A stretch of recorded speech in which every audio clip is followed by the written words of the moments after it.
Okay, good afternoon students. आज का जो हमारा टॉपिक है वो है measurement of resistance, electrolytic conductance, specific conductivity, molar conductance and equivalent conductance. ये आज हमें मेजर करने हैं। लास्ट वीडियो में हमने ये सारी टर्म्स जान ली थी, याद होगा क्या क्या रिलेशन था। जी कंडक्टेंस था, इनवर्स ऑफ रेजिस्टेंस। के जो था it is 1/r into length per unit area, जिसको सेल कांस्टेंट बोलते थे। लैम्बडा मोलर जो था k इंटू 1000 बाय मोलैरिटी, और इक्विवेलेंट कंडक्टेंस जो है k इंटू 1000 बाय नॉर्मेलिटी। ये हमने लास्ट वीडियो में ये सारे रिलेशंस को हमने फाइंड आउट कर लिया था कि कैसे कैसे ये वैल्यूज आई हैं। आज का जो हमारा वीडियो रहेगा इसमें हम लोग पहले तो जानेंगे कि कैसे इनको मेजर किया जाता है, और फिर हम जानेंगे कि इनको अप्लाई कैसे करेंगे न्यूमेरिकल्स के ऊपर। तो आप लोगों को जनरली ये जो टॉपिक है ये इतना इंपॉर्टेंट नहीं माना जाता, बट इसमें से 2-3 मार्क्स का क्वेश्चन पूछा जा सकता है। ठीक है, न्यूमेरिकल तो आते ही हैं, तो इसीलिए मैं इसको सेपरेट वीडियो में बना रहा हूँ। तो मेजरमेंट ऑफ आर, जी, के, लैम्बडा एम और लैम्बडा क्यू, ई क्यू, मतलब मोलर कंडक्टेंस, इक्विवेलेंट कंडक्टेंस। अगर आप इन सभी रिलेशंस में देखेंगे तो कुछ चीजें तो हैं कांस्टेंट, जैसे length per unit area constant होगा सेल का, अभी बताऊंगा। के की वैल्यू अगर रेजिस्टेंस आ जाए तो पता चल जाएगी, मोलैरिटी पता चल जाए तो हम लोग मोलर कंडक्टेंस निकाल सकते हैं, और नॉर्मेलिटी पता चल जाए तो इक्विवेलेंट। तो इन सभी में अगर मुझे रेजिस्टेंस पता चल जाए तो हम लोग क्या कर सकते हैं, सारी कंडक्टेंस मेजर कर सकते हैं। तो two major electrolytic conductance,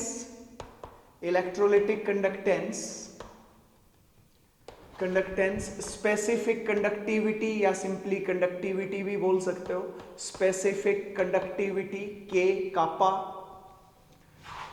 conductivity that is kappa, specific conductance भी बोलते हैं इसको कुछ लोग। Molar conductance and equivalent conductance.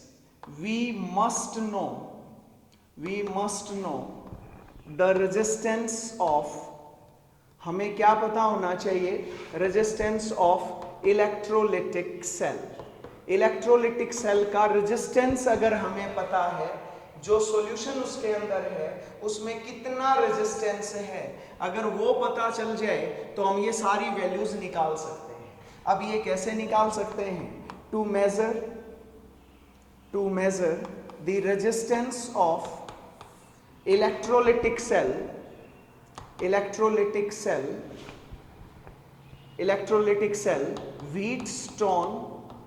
Wheatstone-Bridge principle is used. Wheatstone-Bridge principle is used. Wheatstone-Bridge principle जो है that is used. अब ये क्या है Wheatstone-Bridge principle?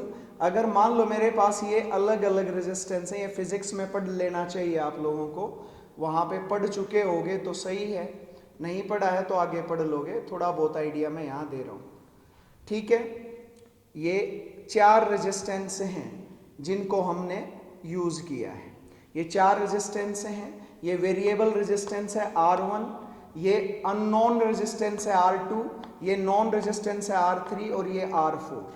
इसको जोड़ा गया है, ये की लगा देंगे यहाँ पे, और यहाँ पे ये बैटरी लगा देते हैं, ये पॉजिटिव ये नेगेटिव, ये बैटरी से जोड़ दिया। Battery you know provides the direct current, ये डायरेक्ट करंट का सोर्स है। इन दोनों, ये रेजिस्टेंस R1 और R2 ये सीरीज में जुड़े हुए हैं, और ये R3 R4 भी सीरीज में हैं, बट R1 और R3 ये दोनों के दोनों पैरेलल में हैं। इन दोनों को जोड़ा गया है, जो सीरीज अरेंजमेंट है, गैल्वेनोमीटर से। तो अकॉर्डिंग टू व्हीटस्टोन-ब्रिज प्रिंसिपल, मैं WSB लिख रहा हूं, आप लोगों को कंप्लीट लिखना है। Wheatstone bridge principle at null point वो होगा जहां पर deflection in galvanometer is the instrument used to measure the current। तो ये जो गैल्वेनोमीटर है इसमें जो इसकी नीडल है वो स्टेशनरी हो जानी चाहिए, मतलब दैट शुड बी एट 0। तो null point, no deflection in galvanometer, no deflection in galvanometer, in galvanometer, ये है इसका मतलब गैल्वेनोमीटर। तो ये क्या बोलता है, व्हीटस्टोन ब्रिज प्रिंसिपल, जो रेजिस्टेंस सीरीज में है, ये रेजिस्टेंसेस सीरीज में है, ये रेजिस्टेंसेस सीरीज में है, उनकी रेशो हमेशा जो रेजिस्टेंसेस पैरेलल में हैं उनके बराबर आएगी। तो R1 by R2 will be equal to R3 by R4, ये रहेगी। मतलब ये दोनों रेजिस्टेंस सीरीज में थे, ये दोनों सीरीज में थे, तो इनकी रेशो और इनकी रेशो हमेशा बराबर आएगी।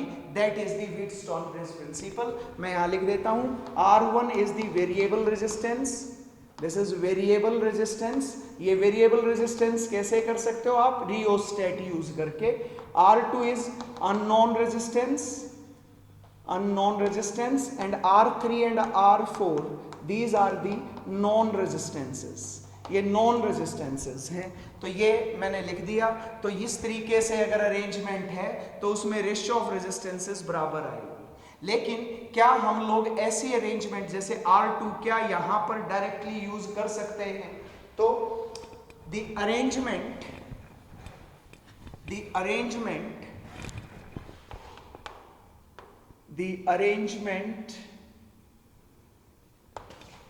followed by Wheatstone Bridge, followed in Wheatstone Bridge principle cannot be used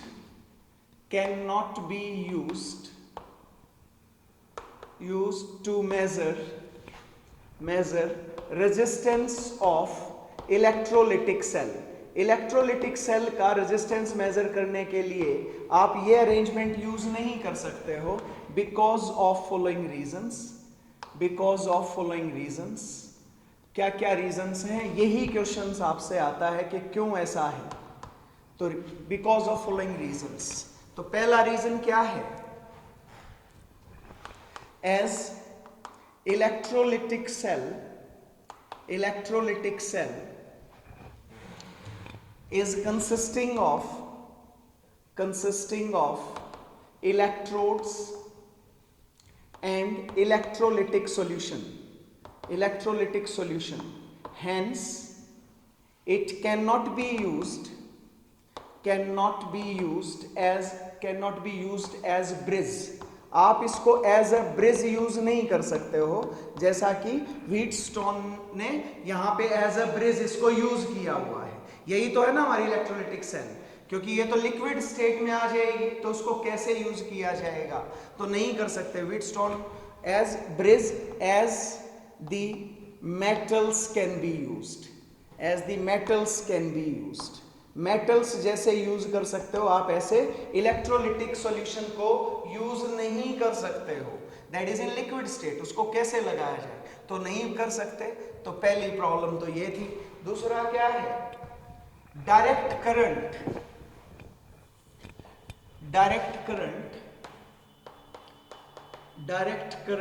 leads to क्या लीड करता है, लीड्स टू इलेक्ट्रोलिसिस। और इलेक्ट्रोलिसिस याद होगा, स्टार्टिंग में ही बताया था जब हमने इस यूनिट को स्टार्ट किया था कि इलेक्ट्रोलिसिस क्या होता है। जब आप डायरेक्ट करंट पास करोगे तो जो इलेक्ट्रोलाइट है वो डीकंपोज हो जाएगा, लीड्स टू इलेक्ट्रोलिसिस। तो ड्यू टू इलेक्ट्रोलिसिस क्या होगा, due to electrolysis there will be change in concentration of electrolytic solution। जो इलेक्ट्रोलिटिक सॉल्यूशन है उसकी कंसंट्रेशन चेंज हो जाएगी। सो द रेजिस्टेंस और कंडक्टेंस एक्सेट्रा जो भी हैं, जितनी भी चीजें मेजर करनी है आपने, रेजिस्टेंस और conductance, electrolytic conductance will also change. मैं बता चुका हूं कि अगर कंसंट्रेशन बदल गई तो क्या बदल जाएगा, कंडक्टेंस भी बदल जाएगी। इसकी वजह से आप लोग इसको डायरेक्ट करंट यूज नहीं कर सकते, so DC direct current can not be used in measurement of resistance of electrolytic cell के मेजरमेंट में आप डायरेक्ट करंट भी यूज नहीं कर सकते हो. This effect leading to change in ये एक नंबर में क्वेश्चन आता है. This effect leading to change in concentration of electrolytic solution due to electrolysis is known as, इसको बोला जाता है is known as polarization effect.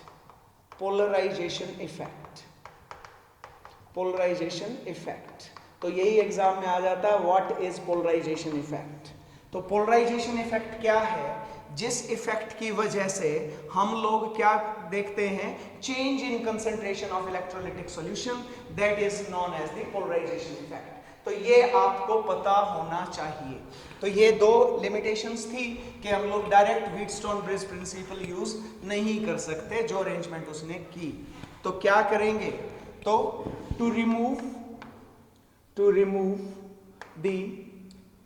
these limitations क्या करेंगे? Limitations following modifications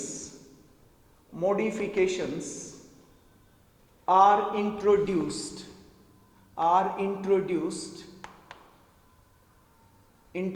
in arrangement.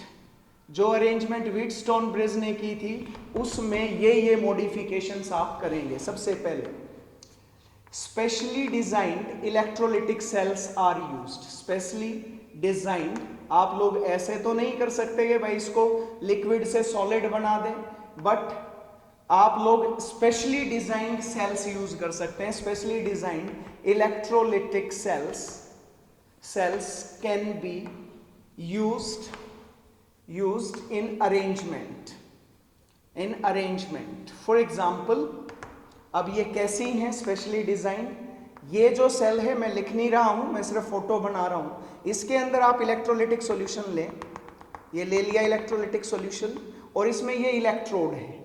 ये इलेक्ट्रोड ऐसे एक आपको सिलेंड्रिकल शेप का कंटेनर लेना है, उसके अंदर इलेक्ट्रोड्स अटैच करने हैं. ठीक है, ये मेटेलिक वायर्स हैं, आप प्लेटिनम वायर लेते हैं ज़्यादातर, और उनके आगे क्या अटैच कर देंगे? इलेक्ट्रोड्स अटैच कर देंगे. ये है इलेक्ट्रोड्स. तो क्या होगा? ये स्पेशली डिजाइंड है. तो क्या होगा? इन सच सेल्स क्या यूज करना है? Cells electrodes of specific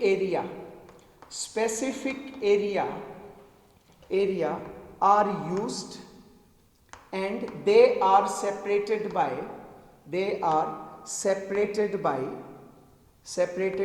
a specific distance, और वो specific distance से separate होंगे. so length per unit area, length और एरिया ऑफ इलेक्ट्रोड्स, ये जो रेशियो रहेगी, length distance between the electrodes and area of cross section electrode is always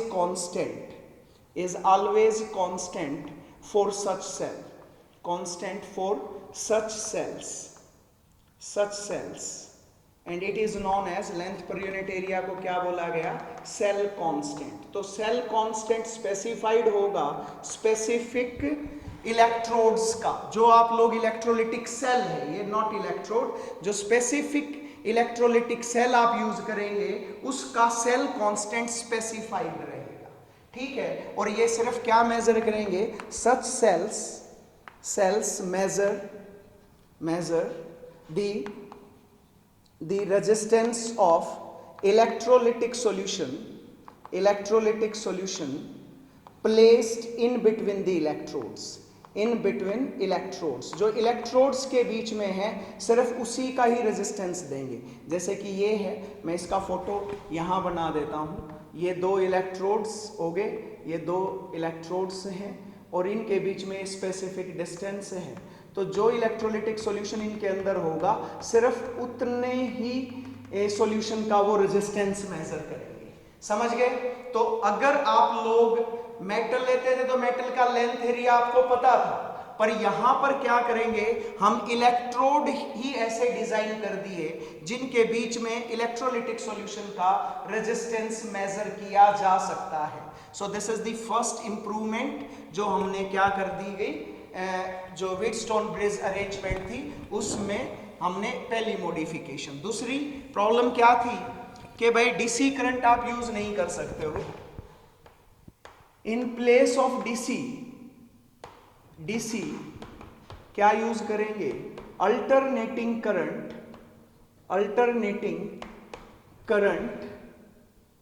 of audible frequency. कितनी है ऑडिबल फ्रीक्वेंसी? 5000 हर्ट्ज। आप लोगों ने खूब सुना होगा, जब हाई टेंशन वायर्स हैं, जब वो हाई टेंशन वायर्स में से कई बार साउंड आती है, जैसे हमारे घरों में वायर है उनसे साउंड नहीं आती, बट जो हाई टेंशन वायर्स हैं जहां पर 550 से 500 हर्ट्ज तक की वो फ्रीक्वेंसी हम सुन सकते हैं, वो यूज करनी है। Current of audible frequency C should be used, ये यूज करनी है, should be used because alternating current rarely allow the polarization effect or electrolysis। तो ये बहुत कम अमाउंट इलेक्ट्रोलिसिस को अलाउ करेगा। ठीक है, डायरेक्ट करंट की वजह से तो इलेक्ट्रोलिसिस होगा जिसकी वजह से कंसंट्रेशन बदलेगी, and that is the polarisation effect. तो पोलराइजेशन इफेक्ट को रोकने के लिए हम डायरेक्ट करंट की बजाय अल्टरनेटिंग करंट यूज करेंगे, because alternating current rarely allow the electrolysis, but galvanometer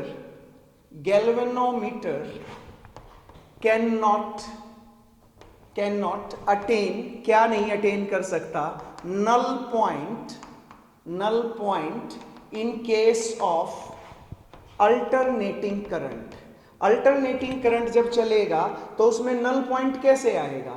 ये है तुम्हारे पास गैल्वेनोमीटर, नीडल एक बार इधर जाएगी एक बार इधर जाएगी, क्योंकि ये पॉजिटिव ये नेगेटिव, तो ये इधर जाएगी तो नल पॉइंट आएगा ही नहीं, तो null point in case of alternating current. तो इस प्रॉब्लम को कैसे करेंगे? So in place of alternate galvanometer क्या यूज करना है आपने? Galvanometer earphone should be used.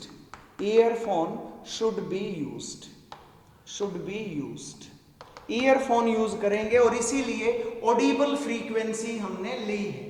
ठीक है, अभी जब मैं पूरा का पूरा आपको एक्सपेरिमेंट दिखाऊंगा, समझाऊंगा, तो उस टाइम पे आप लोग समझ जाओगे कि ईयरफोन का काम क्या रहेगा। तो समझ गए, पहली चीज स्पेशली डिजाइन, ये सिर्फ उसी इलेक्ट्रोलिटिक सॉल्यूशन का रेजिस्टेंस मेजर करेंगे जो इन इलेक्ट्रोड्स के बीच में है। ये जो दो इलेक्ट्रोड्स थे इनके बीच के इलेक्ट्रोलिटिक सॉल्यूशन जितना भी प्रेजेंट है सिर्फ उसी वॉल्यूम का रेजिस्टेंस मेजर करेंगे। दूसरी चीज क्या थी? डीसी से इलेक्ट्रोलिसिस हो रहा था, पोलराइजेशन इफेक्ट हो रहा था, तो उसकी बजाय एसी यूज किया। पर एसी की प्रॉब्लम क्या आ रही थी कि वो गैल्वेनोमीटर से नल पॉइंट अटेन नहीं करवा पा रहे थे। गैल्वेनोमीटर नल पॉइंट अटेन नहीं कर रहा था इन केस ऑफ अल्टरनेटिंग करंट, तो इसलिए हमने क्या कर दिया, गैल्वेनोमीटर की जगह पे ईयरफोन और अल्टरनेटिंग करंट की को यूज किया ऑडिबल फ्रीक्वेंसी के साथ में। जो आपके पास अल्टरनेटिंग करंट था वो वाला यूज किया है जो ऑडिबल फ्रीक्वेंसी प्रोड्यूस करेगा। ठीक है, तो ये दोनों पॉइंट्स क्लियर हो गए। इवन अगर मान लो थोड़ा बहुत पोलराइजेशन होता भी है, even to resist further polarisation effect और इलेक्ट्रोलिसिस, पोलराइजेशन इफेक्ट और effect or electrolysis, the platinum electrode is coated with platinum black. उसको प्लेटिनम ब्लैक से कोट कर देंगे. प्लेटिनम ब्लैक होता है स्मॉल पीसेस ऑफ प्लेटिनम. एक स्मॉल प्लेटिनम की लेयर हम लोग प्लेटिनम के ऊपर और लगा देते हैं. वो इलेक्ट्रोप्लेटिंग मेथड से होता है कि इस प्लेटिनम को डिप किया, प्लेटिनम के इलेक्ट्रोलाइज करवा के इसके ऊपर प्लेटिनम का डिपोजिशन बढ़ा देते हैं, ताकि और इलेक्ट्रोलिसिस अगर थोड़ा बहुत हो भी तो वो भी रुक जाए. तो ये भी टेक्निक है. तो ये दो मॉडिफिकेशंस आपने करने हैं जो कि अगर आपको इलेक्ट्रोलिटिक सेल का रेजिस्टेंस मेजर करना है. तो देखें अब क्या है, अब क्या अरेंजमेंट है. तो मैं एक्सपेरिमेंटल टेक्निक बता रहा हूं to measure resistance of electrolytic cell. तो एक्सपेरिमेंटल टेक्निक या प्रोसीजर कह लो, technique to measure resistance of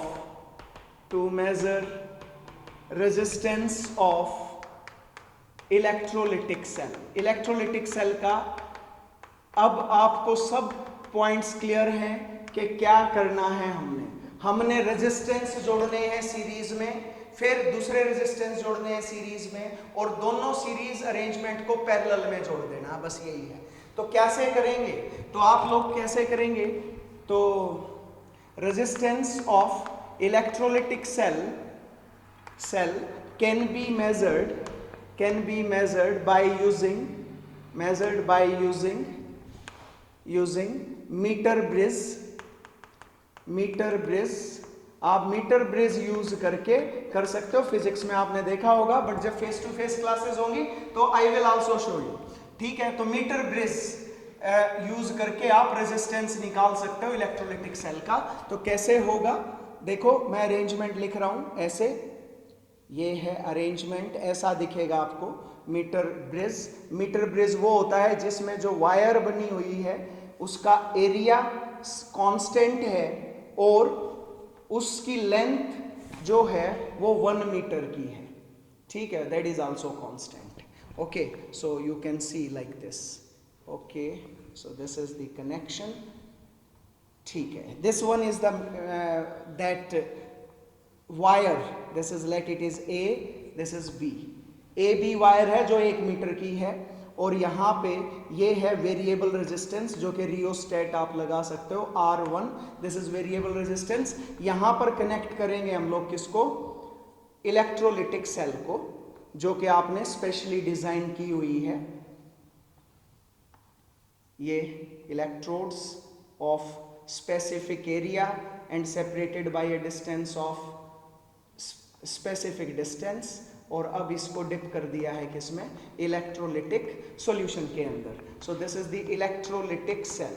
this is specially designed electrolytic cell. Okay, पूरी टेक्निक को समझना है आप लोगों ने. यहां से अब हम लोग क्या करेंगे, इस पॉइंट से यहाँ पे तो जोड़ देते हैं जी की, और यहाँ पे जोड़ देते हैं. This is source of alternating current, oscillator कह सकते हो इसको. ठीक है. This is the source, this is key, this is alternating current of audible frequency.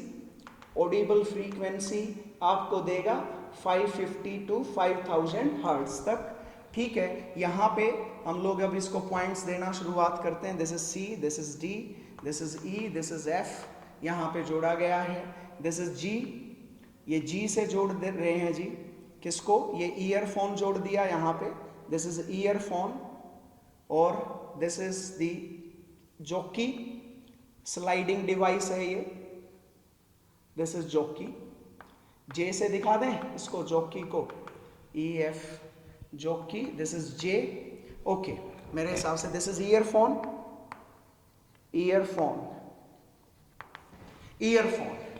ठीक है. ये सारी अरेंजमेंट ऐसे करनी है. अब आप लोग देखो, मैंने बिल्कुल सेम वही अरेंजमेंट दिखाई है जो कि आपको मीटर व्हीटस्टोन ब्रिज प्रिंसिपल में की थी. This is variable resistance, this one is R1, variable resistance R1. This is the unknown resistance जो इससे बिल्कुल सीरीज में जुड़ा हुआ है, R2, this is unknown resistance. अब ये जो है, अभी ये वाले आपको थोड़े नए हैं, आप लोग नए तरीके से समझेंगे। अब यहाँ से और यहाँ तक के बीच में क्या जोड़ा गया था, गैल्वेनोमीटर, यहाँ पे जोड़ दिया गया ईयरफोन, और यहाँ पर ये की है, यहाँ से यहाँ पे ये की थी, और यहाँ पे ये था, किसका सोर्स था ये, पहले तो डायरेक्ट करंट का सोर्स था ना, बैटरी था, अभी क्या लगा दिया यहाँ पे, अल्टरनेटिंग करंट, तो ये R3 ये R4, ठीक है। तो अब क्या करना है, आपने ईयरफोन लगाना है, और ईयरफोन लगा के क्या करना है, आपको स्लाइड करना है जॉकी को। तो during measurement of resistance of electrolytic cell, the variable resistance is fixed at which the minimum sound of AC alternating current की minimum sound is observed when jockey is slided over the wire। जब आप wire पे jockey को slide करो तो जिस point पे मान लो कि आपको क्या मिल गया, मिनिमम साउंड मिली, मिनिमम साउंड, बस उसी पॉइंट पे छोड़ देना है इसको, ठीक है। तो let the point of minimum sound, और जिसको नल पॉइंट कह सकते हो, मिनिमम साउंड बी क्या है, बी जे, ठीक है। यहां पर है जे, तो आप सबको पता है कि यहां पर ये जो रेजिस्टेंस आएगा, तो as the resistance is directly proportional to length and inversely proportional to area. जितनी ज्यादा लेंथ उतना ही ज्यादा रेजिस्टेंस, और जितना एरिया कम उतना ज्यादा रेजिस्टेंस। तो एरिया तो इस पूरी वायर का सेम है और लेंथ ये आई है, तो क्या होगा, तो रेजिस्टेंस इसको R3 माने, ये R1 था, इसका रेजिस्टेंस हम R2 मान के चल रहे हैं, और ये रेजिस्टेंस कितना मान लेते हैं, R3। तो ये किसके डायरेक्टली प्रोपोर्शनल होगा, डायरेक्टली प्रोपोर्शनल टू लेंथ कितनी होगी, this is point A J by area, और R4 अगला रेजिस्टेंस किसके डायरेक्टली प्रोपोर्शनल होगा, is directly proportional to B J divided by area. Area तो सेम है ना दोनों के केस में, तो R3 बाय R4 किसके बराबर होगा, is equal to A J by B J, isn't it, दोनों का बराबर, ए से तो ए कैंसिल हो जाएगा, तो R3 बाय R4। तो at null point according to Wheatstone bridge principle, क्या आ जाएगा जी, Wheatstone bridge principle, R1 by R2 is equal to R3 by R4। मैं पहले ही बता चुका था कि ये जो यहां से जब स्लाइड कर रहे हैं तो जितना ज्यादा डिस्टेंस ये कब ट्रेवल करेगा, जितना ज्यादा रेजिस्टेंस होगा, जितना ज्यादा रेजिस्टेंस होगा उतना ही ज्यादा डिस्टेंस ट्रेवल करेगा। एरिया सेम है, एक ही एरिया ऑफ क्रॉस सेक्शन की वायर यूज की गई है, ठीक है। तो ये R3 हो गया और ये हो गया R4, ठीक है। तो R1 अननोन हमें पता, सॉरी R1 क्या था, वेरिएबल रेजिस्टेंस हमने फिक्स किया है, ऊपर देखें तो R2 हमने निकालना है, R3 किसके डायरेक्टली प्रोपोर्शनल आ रहा है, AJ, इस मीटर ब्रिज से हम लोग ये लेंथ निकाल सकते हैं, और ये R4 कितना आ रहा है, BJ, तो ये तो दोनों हमने एक्सपेरिमेंट से निकाल ली, तो R2 किसके बराबर आ गया, BJ bye AJ into R1। तो आ गया कि नहीं आ गया रेजिस्टेंस, ये दोनों एक्सपेरिमेंट से ये हमने खुद सेट किया है। तो R2 क्या है, resistance of electrolytic cell, electrolytic cell का रेजिस्टेंस, यही तो था हमारा काम। तो आ गया कि नहीं आ गया? अब चेक कर सकते हो कि मीटर ब्रिज एग्जैक्टली सेम है कि नहीं। ये था, ये दोनों के बीच में ये लगा, तो इधर वाला रेजिस्टेंस R3 है और उधर वाला रेजिस्टेंस R4 है। ठीक है जी, मेरे हिसाब से मैंने क्लियर कर दिया। तो resistance of electrolytic cell is now measured. अब हमें क्या क्या मेजर करना है? हमें मेजर करना है G is the conductance. So by using R2 resistance of electrolytic cell, we can measure G, K, lambda m and lambda e cube, सारे निकाल सकते हैं। तो सबसे पहले measurement of G, measurement of electrolytic conductance G 1/R2, आ गया क्या नहीं आ गया? B, measurement of specific conductivity 1/R2 into length per unit area. Cell के लिए सेल कांस्टेंट फिक्स है, इस इलेक्ट्रोलिटिक सेल के लिए इसका एरिया फिक्स है। आपको जो सेल, जब आप कंडक्टोमीटर यूज करते हैं, उस कंडक्टोमीटर में जो इलेक्ट्रोलिटिक सेल यूज होगी, उस सेल का सेल कांस्टेंट फिक्स है। That is not an electrode, एक सिंगल इलेक्ट्रोड नहीं है, वो पूरी की पूरी सेल है। तो दिमाग में बिठा के रखना ये बात, ठीक है। सी है measurement of lambda M, lambda M किसके बराबर है? K इंटू 1000 बाय मोलैरिटी, और K हम लोग ऊपर से निकाल चुके हैं, 1/R2 into length by area into 1000 divided by molarity. आ गया कि नहीं आ गया?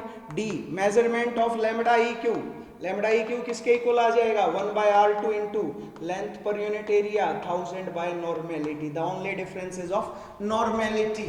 सो this is the way you can calculate each and every term of electrolytic conductance. Electrolytic conductance के अंदर, इलेक्ट्रोलिटिक कंडक्शन में जो जो टर्म थी, आपने व्हीटस्टोन-ब्रिज प्रिंसिपल पे बेस्ड सॉल्व कर ली। सबसे बड़ी बात जो सभी स्टूडेंट्स को समझनी चाहिए वो ये है कि पोलराइजेशन इफेक्ट क्या होता है। और व्हीटस्टोन-ब्रिज में डायरेक्ट करंट यूज किया गया था क्योंकि वो गैल्वेनोमीटर यूज कर रहे थे। आप लोग फिजिक्स में तो अभी भी वही यूज करोगे, बट हम लोग यहाँ पर कौन सा यूज करेंगे? Source of alternating current, that is an oscillator. आप एक ऑसिलेटर यूज करेंगे जिसकी वजह से आपको अल्टरनेटिंग करंट मिलेगा, जैसा कि घरों में आता है। Okay, so this is all about it. Now we proceed to the next topic. आज का मैंने बताया था, ये तो मेजरमेंट हो गया। अब हम लोग शुरुआत करते हैं जी कुछ न्यूमेरिकल्स। मैं 4 न्यूमेरिकल्स बता रहा हूँ, एग्जाम में आते हैं, खासकर 2 मार्क्स में, ठीक है। तो वो हम लोग करते हैं, क्योंकि यहाँ पे मैंने बताया था कि इस पूरी यूनिट के अंदर मैं आप लोगों को 3 चैप्टर्स पढ़ाऊंगा। 3 चैप्टर्स क्या क्या थे? सबसे पहले तो था क्या? इलेक्ट्रोलिसिस, जो हो चुका, और दूसरा था इलेक्ट्रोलिटिक कंडक्शन, जो कि हो चुका। अब इसके न्यूमेरिकल्स हैं, और थर्ड रहेगा इलेक्ट्रोकेमिकल सेल्स, जो कि हम लोग नए वीडियो में स्टार्ट करेंगे। ओके, स्टार्ट करते हैं। पहला न्यूमेरिकल देखो, यहाँ लिख नहीं रहा हूं मैं, सिर्फ स्टेटमेंट्स पढ़ूंगा, आप लोग वो स्टेटमेंट्स सुन लें पॉज कर करके। तो पहला क्वेश्चन है, question number 1, specific conductivity of 0.12 normal solution of an electrolyte is 0.024 ohm inverse centimeter inverse, determine its equivalent conductivity। तो भाई स्पेसिफिक कंडक्टिविटी K है कितने सॉल्यूशन की? 0.12 नॉर्मल सॉल्यूशन की कितनी दे रखी है? 0.024 ओहम इनवर्स कह सकते हो या सीमेंस, और सेंटीमीटर इनवर्स। यूनिट आप सबको स्पेसिफिक कंडक्टिविटी की याद है। तुम्हें निकालना है क्या? Equivalent conductance. तो देखो, जब भी आप लोग ऐसे न्यूमेरिकल, ये बहुत सिंपल न्यूमेरिकल है, ये हार्डली 1 या 2 मार्क्स का बनेगा, इसमें कुछ है ही नहीं। तो इसमें क्या करना है? ये इलेक्ट्रोलिटिक सॉल्यूशन ले लिया, कोशिश ये करो कि डायग्राम जरूर बनाओ। ये 0.012 नॉर्मल, सॉरी 0.12 नॉर्मल सॉल्यूशन है, नाम तो बताया नहीं कौन सा है, बट इलेक्ट्रोलिटिक सॉल्यूशन वो कह रहे हैं, ठीक है। इसमें ये इलेक्ट्रोड स्पेशली डिजाइंड सेल है, आप लोगों को कभी भी हायर क्लासेस में भी ऐसी ही दिखेगी। वैसे तो बहुत सारी टाइप की है, मैं बहुत जनरल वाली यूज कर रहा हूँ। तो ये सेल हमने यूज कर ली। वो कह रहा है कि इसकी स्पेसिफिक कंडक्टिविटी है 0.024, इसका इक्विवेलेंट कंडक्टेंस निकालो। तो सब कुछ तो दिया ही हुआ है, K into 1000 divided by the normality. तो K कितना दे रखा है? That is 0.024 1000 divided bye normality कितनी है 0.12, तो इसकी यूनिट क्या आएगी, इसकी यूनिट क्या थी ओम पर ओम सेंटीमीटर इनवर्स, और इसकी क्या हो जाएगी ग्राम इक्विवेलेंट पर सेंटीमीटर क्यूब। तो क्या बन जाएगी ओम इनवर्स सेंटीमीटर इनवर्स, और सेंटीमीटर क्यूब ऊपर चला जाएगा तो centimetre cube by gram equivalent, यही बन जाएगी। तो क्या बन गई ये unit ohm inverse centimetre square पर ग्राम इक्विवेलेंट। याद रहे जब आप फाइनल एग्जाम में क्वेश्चन सॉल्व करते हैं तो न्यूमेरिकल वैल्यू जो आएगी उसकी यूनिट के बगैर आपको हाफ मार्क्स ही मिलेंगे। अगर 2 नंबर का है तो 1 नंबर, अदरवाइज आपको नंबर ही भी काट ले तो भी कोई बड़ी बात नहीं। वो जानना ही तुमसे कंसेप्ट चाहता है, और फिजिकल केमिस्ट्री तो सारी की सारी ही यूनिट बेस्ड है। आपको फार्मूले नहीं आते बट आपको यूनिट पता है तो भी आप न्यूमेरिकल इजीली सॉल्व कर सकते हो। तो बस हो गया जी, ये तो बहुत सिंपल न्यूमेरिकल था। नेक्स्ट न्यूमेरिकल है A cell with n/50 KCl solution। ये एक सेल बना रहा हूं, बहुत ध्यान से समझते चलना। A cell with, ये है वही स्पेशली डिजाइन सेल है, कितनी है n/50, इसकी नॉर्मेलिटी है 1/50 KCl सॉल्यूशन। KCl सॉल्यूशन है, शोज अ रेजिस्टेंस ऑफ, इसका इस सेल का रेजिस्टेंस है जैसे R2 हमने निकाला था, that is 550 ohm, 25 degree Celsius पे है, और इसी सेल की स्पेसिफिक कंडक्टिविटी भी दे दी है, that is 0.002768 ohm inverse centimetre inverse या siemens centimetre inverse. The cell is filled with, अब ये तो निकाल दो यहां से, अब इसी सेल को के अंदर से ये n/50 तो हटा दिया, बाकी सेल में तो कोई चेंज नहीं आएगा। अब क्या कर दिया, यही सेल को खाली करके ये सेल ले ली। अब इसमें क्या भर दिया गया है, now it is filled with, क्या फिल कर दिया गया है n/10 zinc sulphate solution. Zinc sulphate solution भर दिया गया सेम टेम्परेचर पे, और इसका रेजिस्टेंस है, resistance is 72.18 ohm. Find the cell constant, बहुत आसान कर देते हैं ऐसी चीजें पूछ के। Find the cell constant, length per unit area, इनका एरिया कितना है, इनके बीच में डिस्टेंस कितना है, ये रेशियो बतानी है। Cell constant and molar conductivity, this is very interesting, this is very very interesting. इस सेल की बात चल रही है, ऊपर वाले का कुछ लेना देना है नहीं, ठीक है जी। मोलर कंडक्टेंस निकालनी है, तो शुरुआत करते हैं। प्रॉब्लम क्या है, यहाँ नॉर्मेलिटी दे रखी है, मोलरिटी नहीं दे रखी, बट कोई प्रॉब्लम नहीं है हमें इससे। हम लोग अब चेक करते हैं। पहली चीज, क्या इस सेल का जो सेल कांस्टेंट है और इसका सेल कांस्टेंट अलग होगा क्या? जब सेल ए, तो उनका एरिया ऑफ इलेक्ट्रोड भी सेम। मान लो ये है वो सेल जिसमें एक तरफ इधर इलेक्ट्रोड, एक तरफ इधर इलेक्ट्रोड, ठीक है। अब इनको मैं उठा के चाहे इस सॉल्यूशन में डिप करूं चाहे इस सॉल्यूशन में, क्या इसका सेल कांस्टेंट बदला क्या? तो आप कहोगे नहीं सर ये सेम है। तो सेल कांस्टेंट निकालने के लिए चाहे इस सेल को यूज कर लो चाहे इस सेल को यूज कर लो, मतलब चाहे जिंक सल्फेट के साथ यूज कर लो चाहे KCl के साथ में। तो K किसके बराबर होता है, is equal to 1/r into length per unit area. अभी हमने देखा था हमें सेल कांस्टेंट ही निकालना है, तो 1/r इंटू सेल कांस्टेंट ऐसे लिख देते हैं क्योंकि लेंथ पर यूनिट एरिया, इस रेशियो को ही तो क्या बोला जाता है, सेल कांस्टेंट। तो सेल कांस्टेंट किसके बराबर आ गया, cell constant is equal to resistance into K. वो कह तो रहा है जिंक सल्फेट की, तो यहां पर आपको जो चाहिए था स्पेसिफिक कंडक्टिविटी तो पता ही नहीं, तो निकलेगा कैसे? तो नहीं निकाल पाए थे, इसलिए हम लोग इसमें निकालते क्योंकि सेल कांस्टेंट दोनों का सेम आएगा। तो R इंटू के, रेजिस्टेंस कितना दे रखा है, रेजिस्टेंस इज 550 ओहम इंटू, और ये कितना दे रखा है 0.002768, और ये आ गया सेंटीमीटर इनवर्स। ये आ गया जी सेल कांस्टेंट, गुना कर देना आंसर आ जाएगा। होपफुली आप थोड़ा सा फोकस होके खुद करके देखेंगे तो बहुत आसानी से निकल आएगा। ओके, नया अब आ जाओ, तो इसका भी सेल कांस्टेंट सेम आ गया, तो पहला पार्ट तो हो गया खत्म।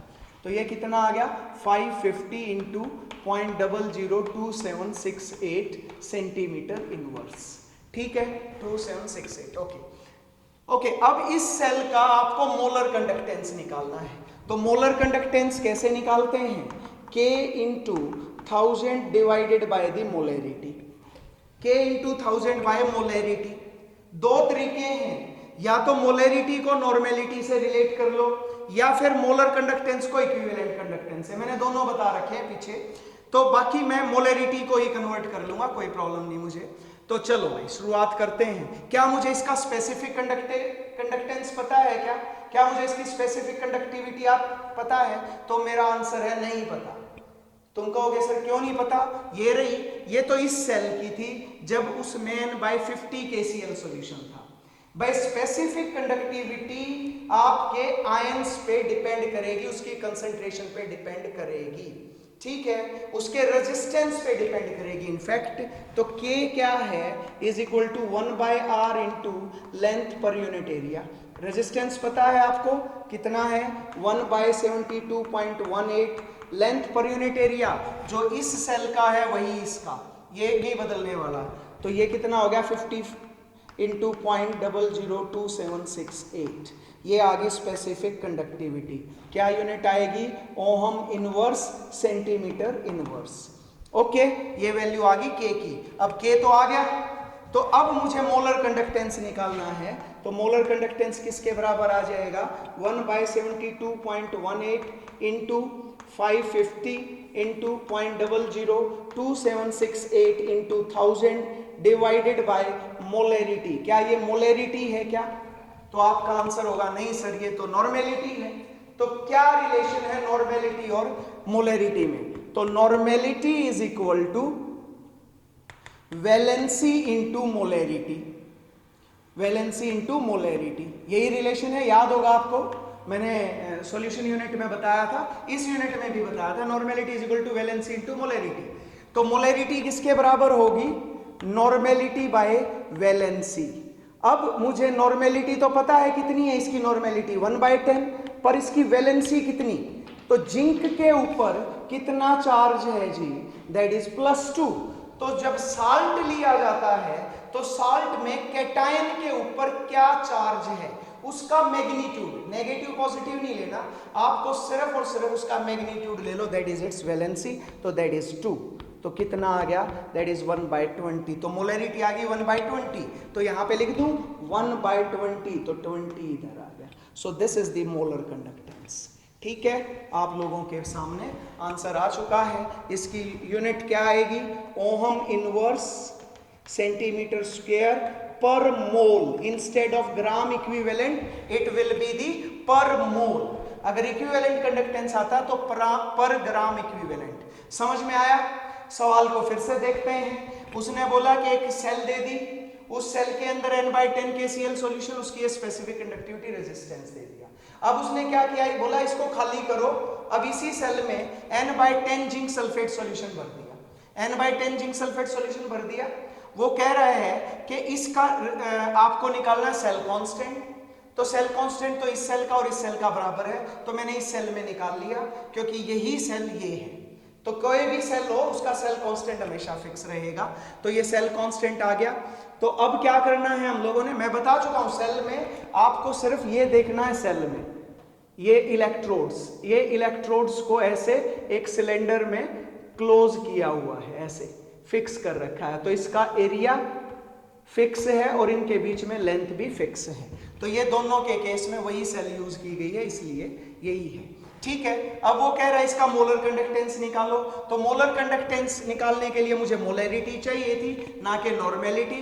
तो मुझे रिलेशन पता था, normality is equal to valency into molarity, ये रिलेशन था। So this is about the second numerical. Next numerical पे आते हैं। Okay,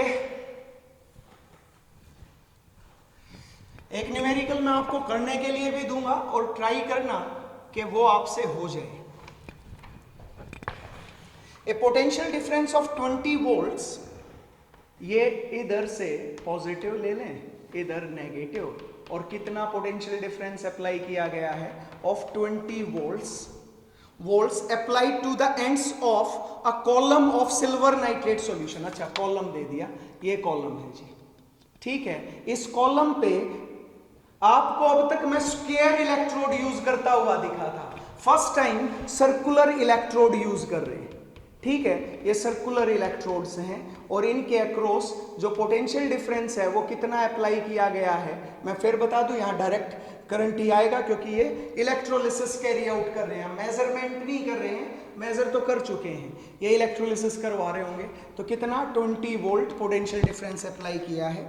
M/10 silver nitrate solution AgNO3, ये सिल्वर नाइट्रेट सॉल्यूशन है, 4 सेंटीमीटर इन डायामीटर, इसका जो डायामीटर है वो कितना है 4 सेंटीमीटर का है, एंड 12 सेंटीमीटर इन लेंथ, और इसका लेंथ है 12 सेंटीमीटर, ठीक है, कोई प्रॉब्लम नहीं है। In a length gave a current of 0.20 ampere, कितना करंट आता है that is equal to 0.20 ampere current आ गया, ठीक है। Calculate the specific and molar conductivities of the solution, आपको स्पेसिफिक कंडक्टिविटी भी निकालनी है और मोलर कंडक्टेंस भी निकालना है। मेरे हिसाब से कोई प्रॉब्लम है क्या? कोई प्रॉब्लम नहीं आएगी। K is equal to what 1/r into length per unit area, but problem क्या है, रेजिस्टेंस नहीं दिया हुआ, but according to Ohm's law, according to Ohm's law क्या था Ohm's law, E is directly proportional to current, तो that is equal to I sin of proportionality R, R is equal to E by I, यही हो जाएगा। कितना potential है 20 divided by 0.20, यही हो जाएगा। तो बाय 100 कर दोगे तो क्या हो जाएगा इनटू 100, तो क्या हो जाएगा ये कैंसिल, तो कितना आ गया भाई 100 ओहम्स। तो ये है रेजिस्टेंस इस सेल का, तो ओहम्स लॉ अप्लाई करके मैंने रेजिस्टेंस निकाल लिया, ठीक है। अब इसके अंदर ये सॉल्यूशन भरा हुआ है, ये सॉल्यूशन भरा हुआ है, तो मुझे रेजिस्टेंस तो पता चल गया दैट इज इक्वल टू 1/100। अब लेंथ कितनी है इसकी, इसकी लेंथ है 12 सेंटीमीटर। अब एरिया कितना है, एरिया याद रहे ये एरिया आपका सर्कुलर फॉर्म में है, सर्कुलर फॉर्म में, ना कि आप स्क्वायर फॉर्म में। स्क्वायर फॉर्म में तो लेंथ इनटू ब्रेड्थ कर देते थे, तो एरिया ऑफ अ सर्कल कितना आएगा πr², πr² होता है, आप सबको पता है इसका πr², तो इसकी रेडियस कितनी हो जाएगी, ये पाई की वैल्यू इज 3.14, आर की वैल्यू क्या होगी, डायमीटर 4 सेंटीमीटर है तो रेडियस कितनी होगी, तो रेडियस इज डायमीटर की आधी, तो डायमीटर से तो 2 सेंटीमीटर तो 2 का स्क्वायर, तो एरिया आ गया 3.14 इंटू 2 का स्क्वायर, तो 3.14 इंटू 2 का स्क्वायर मतलब 4 हो गया, ठीक है। तो ये K की वैल्यू आ गई, तो यूनिट क्या हो जाएगी ओहम इनवर्स सेंटीमीटर इनवर्स। तो क्लियर है, मेरे हिसाब से मैंने क्लियर कर दिया आप लोगों को कि आपको ये ध्यान रखना पड़ेगा, उसने बोला है कॉलम, कॉलम बोला है और उसका डायमीटर आते ही हमें समझ में आ गया था कि ये क्या है, कॉलम सिलेंड्रिकल शेप का रहता है, तो उसकी लेंथ दे रखी है, उसके अक्रॉस पोटेंशियल डिफरेंस दे रखा है, करंट का फ्लो दे रखा है, लेंथ दे रखी है, बस आ गया। तो लैम्डा एम कैसे निकालेंगे, K इंटू 1000 बाय मोलैरिटी, तो आप लोगों को क्या दे रखा है M/10 दे रखा है, तो मोलैरिटी 1/10 है, तो 1/10 मीन्स 0.1 हो गया, तो K की वैल्यू ये दे ही रखी है, K की वैल्यू पुट कर दो, मोलर कंडक्टेंस आ जाएगा, क्या आ जाएगा ohm inverse centimetre square per mole. So this is the numerical, a very very important numerical. Clear है, मेरे हिसाब से आप लोगों को मैंने क्लियर कर दिया, ठीक है। एक कॉलम दिया था सिलेंड्रिकल शेप का था, दोनों तरफ सर्कुलर इलेक्ट्रोड्स लगे हुए थे, डायमीटर दे रखा था, उनकी लेंथ दे रखी थी, दोनों के बीच में डिस्टेंस, और उनमें भर दिया था क्या इलेक्ट्रोलिटिक सॉल्यूशन जो M/10 सिल्वर नाइट्रेट था। यहाँ से 20 वोल्ट पोटेंशियल डिफरेंस दिया था जिसकी वजह से करंट का फ्लो था 0.20 एम्पियर। तो मैंने ओम्स लॉ, तो इसमें तो सारे ही अप्लाई हो गए। तो this is about the third question, third numerical. Now the next numerical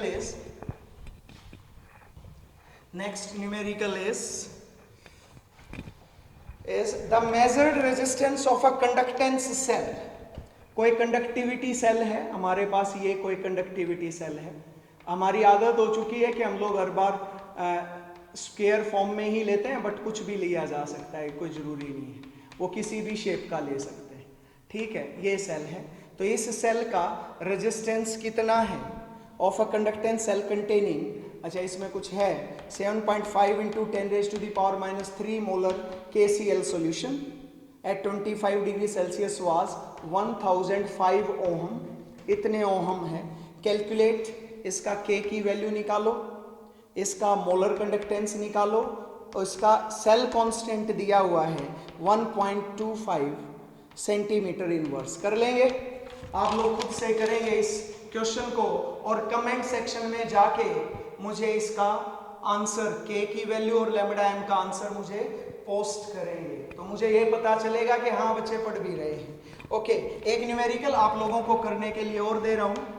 question है the conductivity of 0.2 molar solution of KCl solution is equal to 0.0248 siemens centimetre inverse. ये है, इसकी आपको निकालना है मोलर कंडक्टेंस।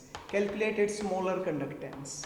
ठीक है, आप लोग इसका आंसर विद यूनिट्स मुझे पोस्ट करेंगे, इनके फॉर्मूले भी बताएंगे और आंसर भी बताएंगे।